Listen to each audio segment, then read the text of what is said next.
Hi, and welcome to another episode of SMECO Connects. I'm your host, Sonia Cox, and I'm joined by my co-host today, Tom Dennison. Hi, Sonia, thank you very much. Good morning. And today we have two special guests. We have representatives from our Environmental Affairs Division here at SMECO. And one of the things that I always find interesting is when we do these podcasts or when we get to share our employees with our viewers and kind of what you all do. And many people may not know that we have an environmental experts that who work for us. So Grayson, why don't you start us off, introduce yourself, how long have you been here, and kind of what's your job like?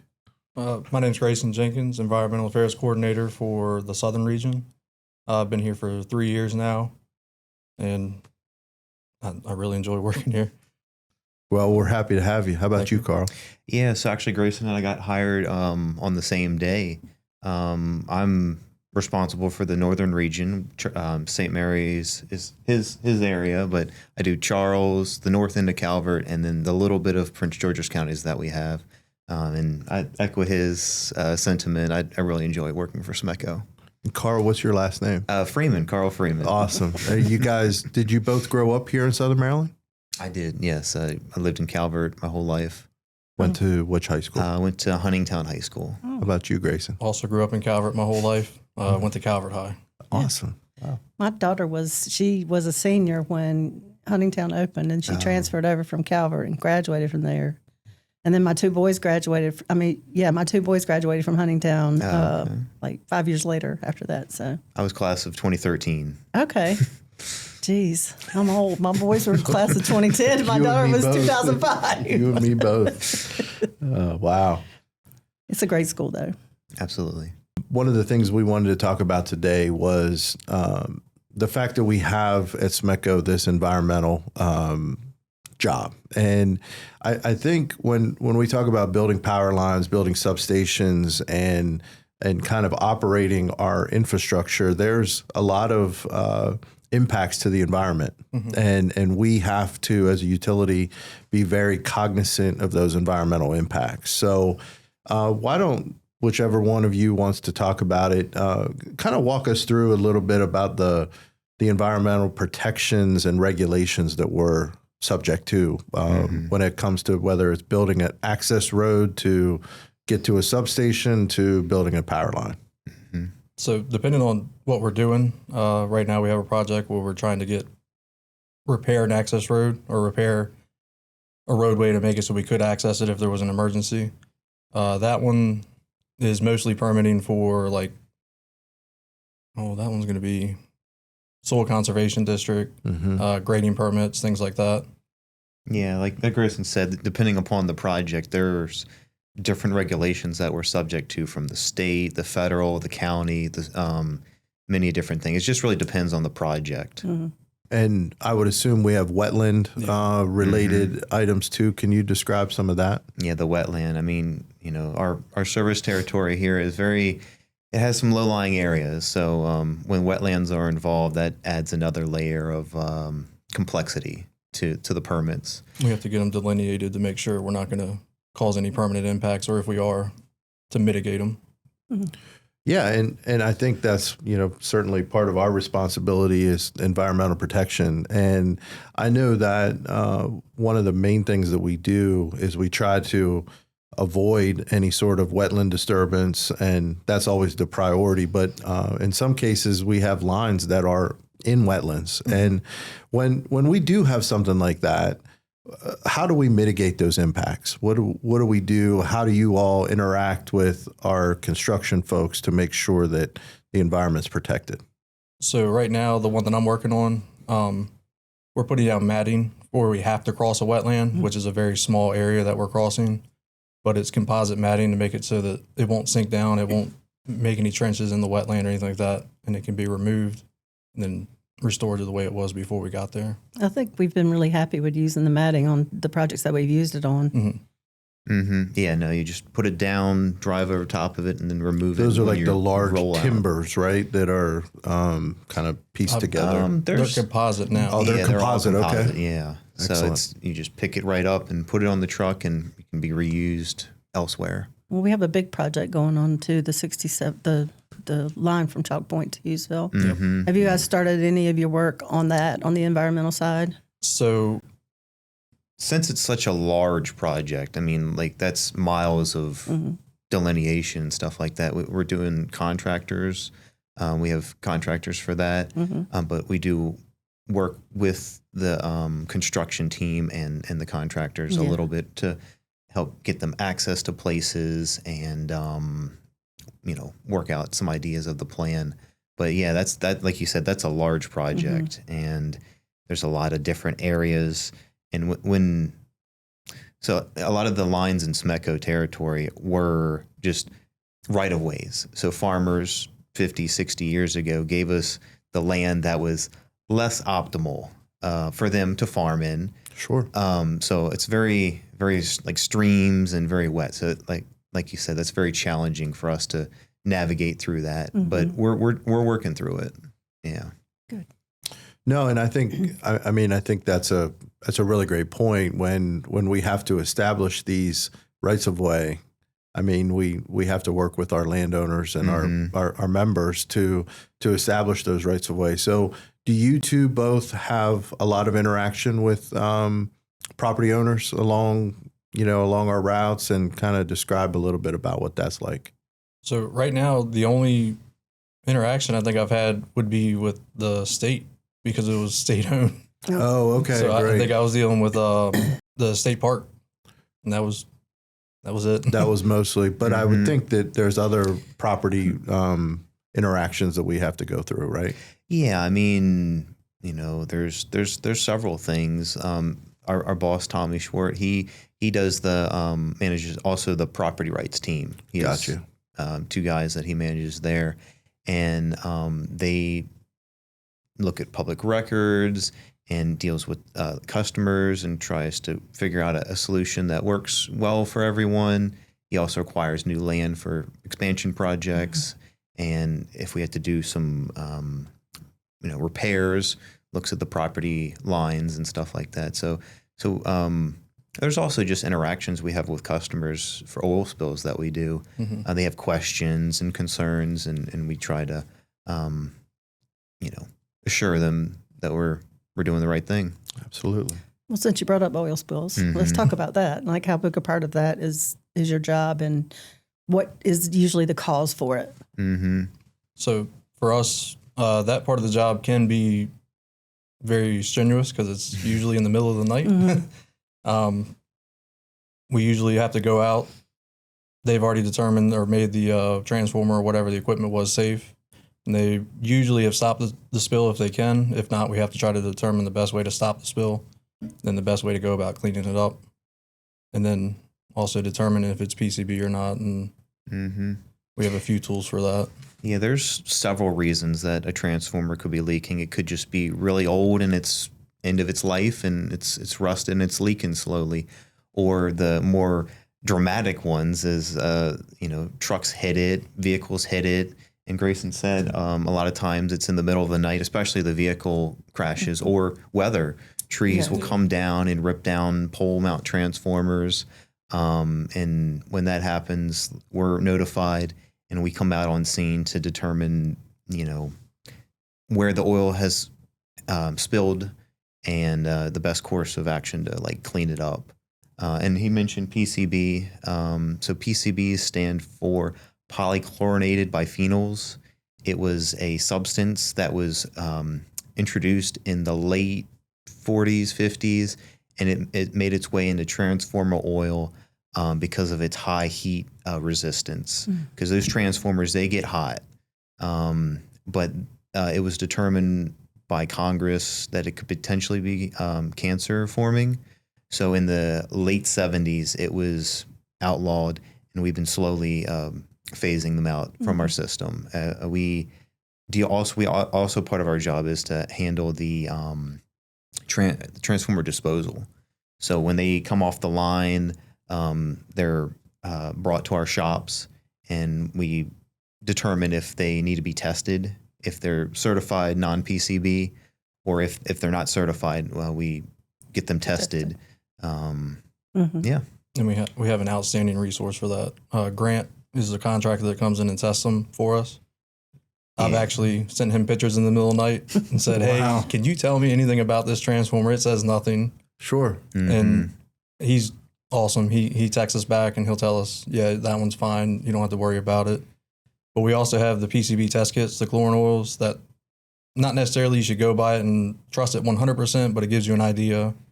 And then we have a cheat sheet that kind of goes by manufacturer, and it'll tell us based on the serial number what year it was made and everything. Oh, okay. We can draw a better picture of what we're dealing with. Yeah, those are great resources that we have. Like he said, in the middle of the night, it doesn't say it's non-PCB. We can use the cheat sheets to kind of make a good guess, and we're still going to get it tested afterward to confirm, but it determines our level of concern and response level. So, for the benefit of our viewers, when we talk about these transformers, these are the green boxes that you see, the rectangular square boxes alongside of a road or driveways, etc. There's also the pole mount transformers that would kind of look like garbage cans. I describe them.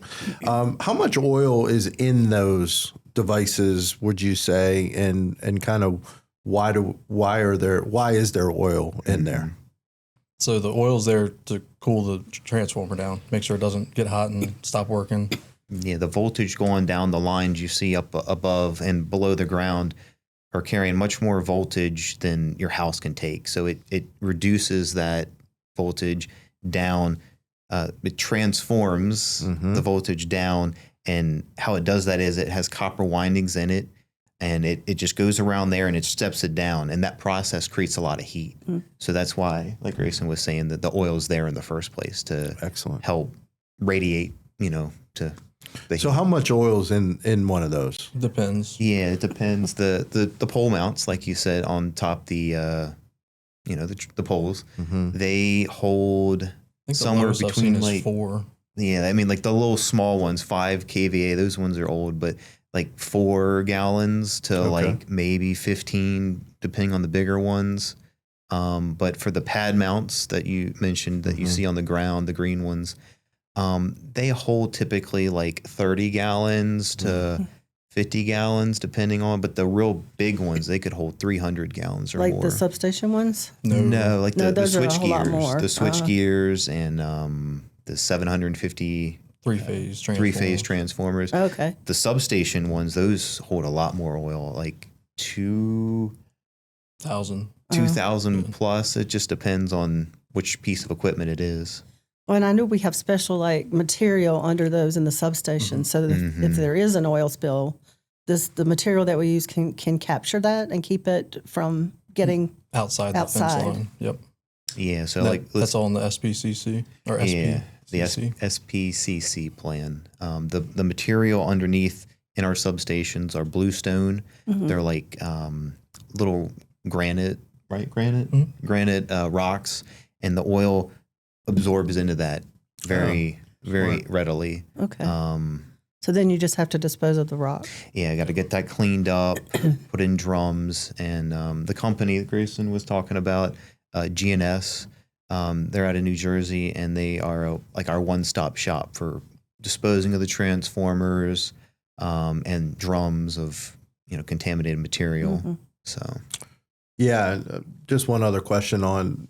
So in the middle of the night, someone smashes into a transformer, and you get on the scene, and there's 30 gallons, whether it's in somebody's yard or on the road. What do you all do? I mean, what's the process to mitigate that spill?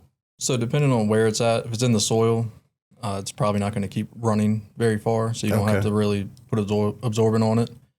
If it's in a roadway, you're definitely putting absorbent down to make sure it doesn't keep running further away and potentially get to a drain or any waterway. Okay. And then basically just dig it out or sweep it up depending on what you've used. Yeah, so once you put that absorbent down, it kind of soaks up the oil, then you sweep it up and dispose of it properly. Yeah, it really depends. Each spill is unique. The best case scenario is it, just goes on the soil and we can just dig it up and put in a drum. Sometimes, like you said, it could go on a roadway. You'd have to put the absorbent down, sweep that up. But the worst case is if it entered water or a storm drain, because then you got to try to track it down to try to stop it from, going any further. We had one last year, a switchgear in Waldorf that got hit, and it caused an outage for about 16 hours.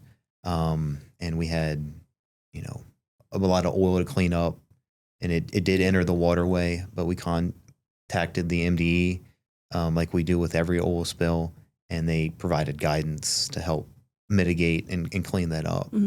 Excellent. Luckily, Carl was quick enough he was a responder to that one. He was quick enough to put out spill booms in the creek, so it didn't really get very far. Yeah, it slowed it down enough to where a contractor was able to come out and vacuum up the water that was infused with the oil from the transformer and the car. Okay. Sure. Yeah. Because it blew up, like the whole top of that transformer got ripped open like a can. So scary stuff. Yeah, it is. There's a lot of distracted driving going on around here. Probably everywhere, but I know it's good. It's a lot of it here. That's for sure. Do you want to move on to the other area? Yeah, sure. So another thing that I know your division does is we have an avian protection plan. And when we talk about avian protection, what does that mean? If you were to describe it to somebody, what does protecting our feathered friends from our infrastructure, what does that entail? So there's actually regulations against migratory or harming migratory birds. That's what basically started the avian protection plan for us about 20 years ago. Tommy Short wrote it. Most of it entails just trying to protect raptors and other larger birds with a large wingspan from touching overhead lines and harming themselves, also creating an outage usually. We use a lot of deterrents and platforms to keep them from either nesting on our lines or just getting on them at all. And one of the best tools that we have was actually made by our communications team. It's a way for the customers to basically warn us ahead of time that there's an issue where a bird is nesting or perching on a crossarm. And that usually prevents them from getting harmed because we can go out there and put a deterrent up before they do anything that could harm themselves. Yeah, so these are ospreys, these are turkey buzzards, eagles. Yeah. I mean, the ones that are federally protected are the ospreys and the eagles, but it also, our plan helps other birds as well. Right. Herring? A herring, yeah. Oh, okay. A herring. Okay. I've seen one of those. This plan is just there to help prevent death of wildlife. And sometimes they do wind up passing and dying from the electrocution. And when that happens, Grayson said the communication team put that resource out there on the our website for customers to report potential issues. There might be a bird's nest starting to be built, or there might be vines growing up. It's just another way, because there's only two of us and there's only like 550 SMECO employees. There's thousands of our customers out there, our members, and it's a lot of more eyes out there on the system, and hopefully we could prevent a death of an osprey. If they see a nest starting to be built, they can report that to us. And then what do we do if that's the case? If we catch it early enough, like there's no eggs in there, we can take the nest down, and then oftentimes they would just come right back, like as soon as we leave, and start building another nest. So we have deterrents that we like to put up. We have a couple of different models to put up depending upon the situation. And if we put a deterrent up right where that nest was, they're just going to go down to the next one over, or the next one, the other way. So we'll put some more deterrents on the next one up and down. But if we see a need for an osprey nesting platform, we have those on hand that we can put up and provide like a space for them to build their nest in a safe location. Oh, good. Yeah, I mean, I've seen those. Yeah, and I think it's helpful for people to understand when they see these nests being built, when a lot of times the sticks are just the right size to go across 2 lines, and 2 of those lines with that stick on there will cause an outage, and the bird, may survive. It'll be fine. It's just like building that nest. And what I find fascinating is that we can put a pole up and put I think we use old reels, like wire reels, and build kind of a platform. And you put it right by the pole, and it's a nice flat surface for them. They go in there, and it's a lot safer, obviously, for them. And then most importantly, from a reliability standpoint for us, it really helps. So it's a good balance.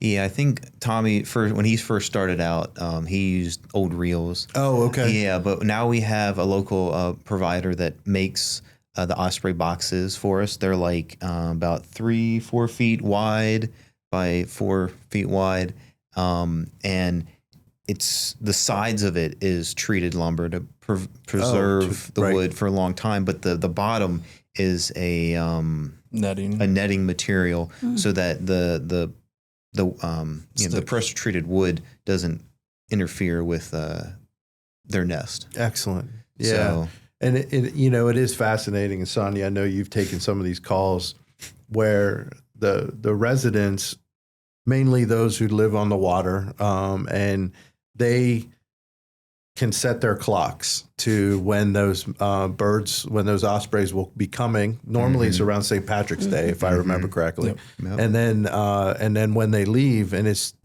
unbelievable that they find their way back to that exact nest. And so I think it's a great thing that we do. Yeah. I think it's a great thing. And I know we have been recognized by environmental organizations and for having that plan. So credit to you guys. Yeah, over in Thank Calvert, we did something over there. I remember that was in the paper, and we did an article about it as well. You want to talk about that a little bit? Sawyer's Wharf, I believe. Yeah. So that was right when I started. Oh, okay. Fortunately, I can't remember the gentleman's name, but he called and we went out there, set stakes in the ground to show him where we wanted to put poles, and had him agree that they were good. I believe what happened was one of them fell, if I remember correctly.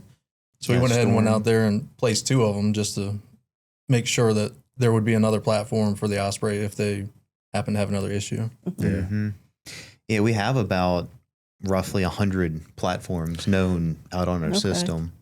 And like you said, it's mostly near the water. The ospreys, their diet consists solely of fish. So they don't want to travel too far away from their food, their grocery store. So. Neither do I. No, absolutely. Exactly.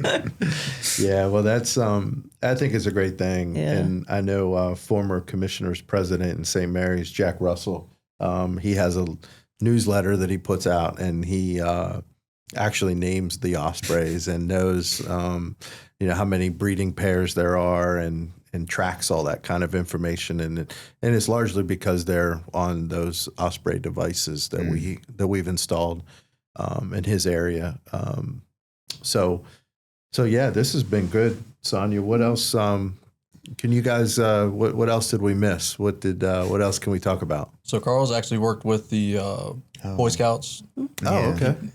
Yeah. So I was a scout myself. I started out as a Cub Scout back in 2001 as like a little tiger, and got my Eagle Scout, and stuck with the program as an adult leader.